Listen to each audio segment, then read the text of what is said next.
Paps, ano problema dyan? Hindi po na natuloy yung takbo. Hindi natuloy ang takbo? Hindi nabubuhay po. Hindi nabubuhay? Pero may kliyente raw po. Sige nga.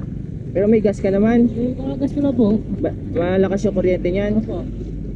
Kaya sige nga, pa-check mo nga kung ano, subukan natin. Teka lang.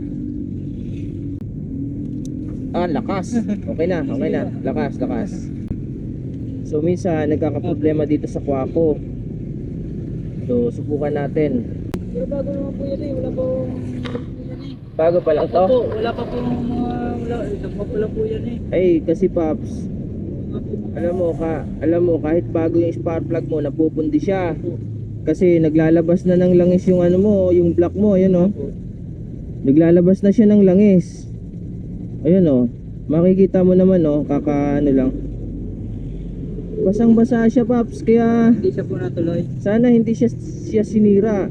Kasi pag basa yung spark plug natin, Hindi siya nawawala ng kuryente yon. Oo, nahihirapang maglabas ng kuryente yon. Pero subukan natin ano yun, baka ito'y okay pa. Kasi kung bago pa naman to, punasan mo, Paps. Lilihain ko lang to ha. Susubukan natin to, baka ito'y kaigip pa.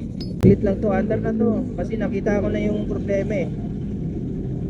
Konting refresh lang natin to para yung spark. Nilinisan mo na? Apo. Okay. So check na rin natin yung Quaco kung may nalabas na kuryente ano. Kasi po. Kaya lang ha. Hindi pa. Malakas oo. Baka yun lang naging problema, basa yung ano mo, basa yung spark plug. Pero may redondo siya no. Opo, meron naman po. Ano mo nga, pupuan mo nga, persahin mo nga. May choke ba yan? Ha? Sige, choke mo para ano. Baka kasi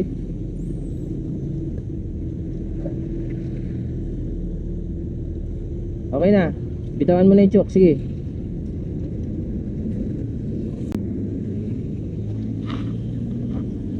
Paps, baka sinira na yung ano, kalasin mo yung spark plug. Patingin nga ako. Yan oh, basang-basa na naman oh. Paps, subukan mo tong akin, brand new naman to. Kaya sigurado ka dito. Basahan na naman, Paps. Ano nga po yung Ha? Baka pinundi na niya, sinira na niya. Sige yan, under na yan.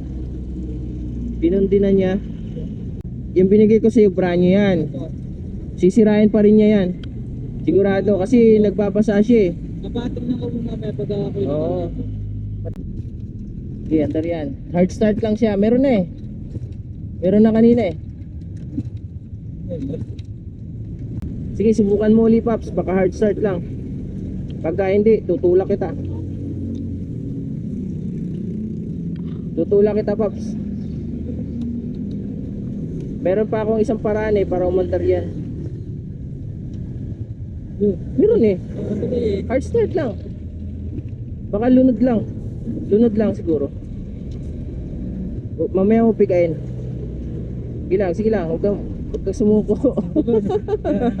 Antar yan? Yan meron eh oh. Natuloy naman po, hindi na diretso. Baka ano lang, lunod lang.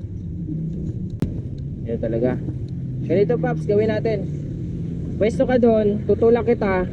Ngayon, pagdating doon sa may medyo lusong, banatan mo ngayon ng segunda. O di kaya tresera.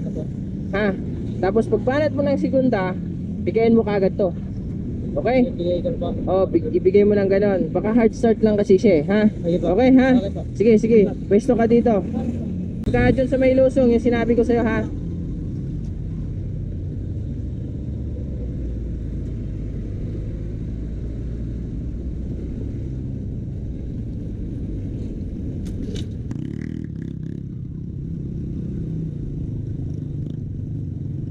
Paps, doon tayo.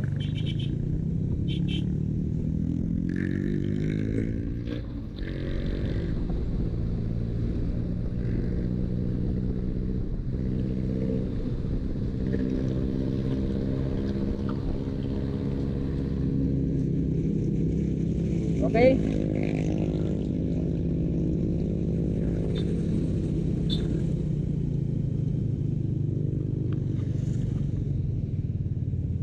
Okay siya, di ba?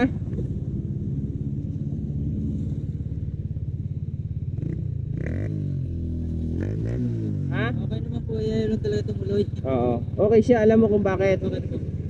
Dahil sa black. Doon sa black, yun ang pinaka problema, Problema po. pinaka problema nito. Yung sa black, sa mga ilang araw nito, Paps, yung spark plug na binigay ko sa'yo, brand new yun eh. Opo. Sisirain pa rin niya yun. Opo. Ngayon po, sa gagawin ko na lang po, papatingnan ko na po sa mekano po mamaya po to. Okay, yun lang ang magiging advice ko sa'yo, ano? Okay, ano pangalan mo? Aljan Oliveros po. Shoutout mo yung kinakasama mo. Nakita na. Wala sa asawa ko na si Abigail Locapina po. Okay.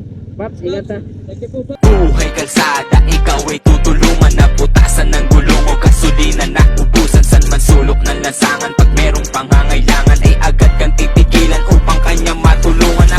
Sino ba siya ang rider nating superhero? Handa siyang sumaklolo, iskinita, mano, kanto. Bike na kamotor, pwede ba kitang alalayan? Huwag kang mag-alala, ito'y kusang loob ko lamang ang makauwi kayo ng ligtas ang mahalaga. Ang konti kong maidulong sa inyong aperya. Halikan at sumama tayo kay buhay karsada.